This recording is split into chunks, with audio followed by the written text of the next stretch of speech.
We're going to see if we can get you to visualize what multiple linear regression looks like. I'm a little nervous to do this lecture. I like teaching this in a room and letting students walk around and experience this. So we'll see how this goes. Remember, multiple linear regression is just an extension of the stuff we've already done, except instead of fitting a line, we're going to have to fit a model that can't be represented in 2 dimensions because we're going to have more than one predictor variable. How is birth length predicted by gestational age and maternal age? Take a second. Ground yourself where you are right now, what room you're in. And imagine that instead of thinking about everything we've done in 2 dimensions, where we just draw dots and then we draw a line on a page or on a screen or on a sheet of paper, we now need to take that model and we need to pull it into a 3-dimensional space. So close your eyes and imagine that the room you're in right now is full, completely, well, actually not completely full. Maybe picture about 50 babies floating in space all around you. Imagine how they sound and how they smell. Picture just a big cloud of babies in the middle of your room, like an orb or some sort of sphere. It's not perfect, but there's a bunch of babies around you. Now close your eyes and see if you can take those babies and move them around a little bit and organize them. Press them all up against the wall behind you. If the wall is labeled some sort of axis, I'm going to say, let's say the wall is gestational age. And then you take the babies and you organize them by size so that all the little babies are near the floor and all the tall babies are up near the ceiling. You should see a picture sort of like this. A bunch of babies pressed against the wall, and then you could draw a line, the line of best fit.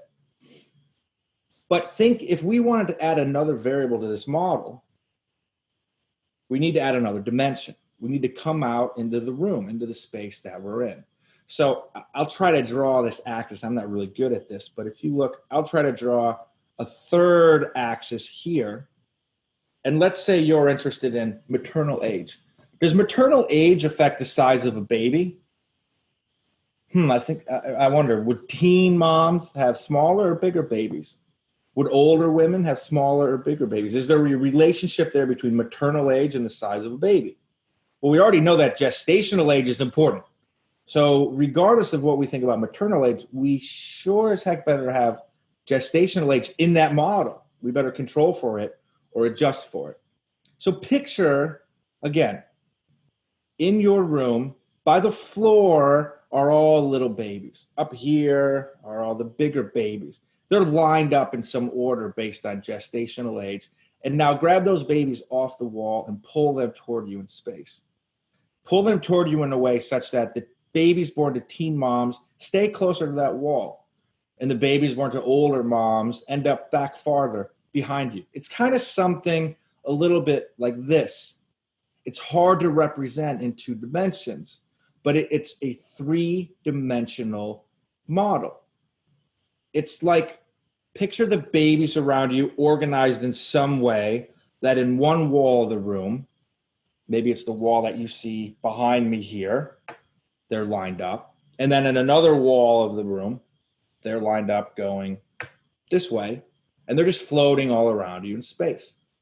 Now we need to think about what would it be like if we try to fit a model to a 3-dimensional space.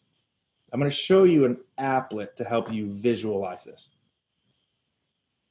This is not a perfect example. The numbers won't make sense, but this is kind of what you can think about in terms of the babies floating around in space, and then there being a model saying, let me plug in some X value, X1, and see how that changes my prediction.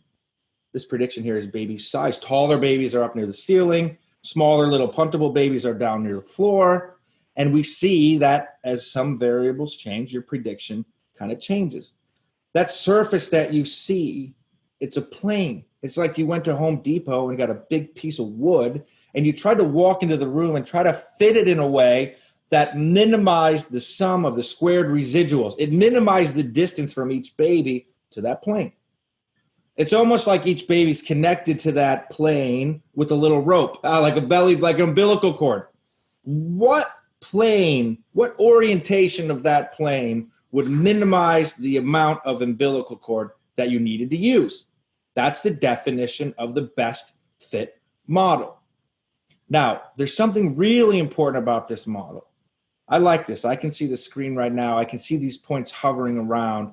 And what we can see, imagine that X1 value that you see there. Imagine your X1 value is a 5. And as your X1 value increases, imagine that you're walking from 5 to 6, from 6 to 7, from 7 to 8. What happens is you stay in the same lane when it comes to X2. You see those lines. For every 1 unit increase in X1, you see that your prediction would change. It's a little bit lower, how that plane is sort of oriented. It's sliding down as X1 increases.